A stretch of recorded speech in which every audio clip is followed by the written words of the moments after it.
टीपू सुल्तान रहमतुल्लाह अलैह रियासत कर्नाटक के एक अजीम शान बादशाह नहीं बल्कि हिंदुस्तान और आलम में दुनिया के एक अजीम शान बादशाह कहे तो भी कम है। आज इनके जन्मदिन मनाते हैं तो फिरका पुरुष फिस्ताई ताकतें ये कहते हैं कि हम इनका जन्मदिन नहीं मनाने देंगे।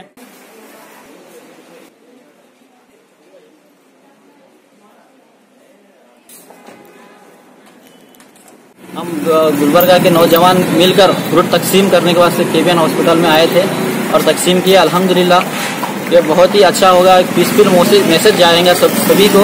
और हमारे जो भी टीपू सुल्तान रहमतुल्लाह अलैह के जो भी साथी हैं जो भी हैं उन्होंने अच्छे काम कर रहे हैं, हम उनको मुबारकबाद देते हैं।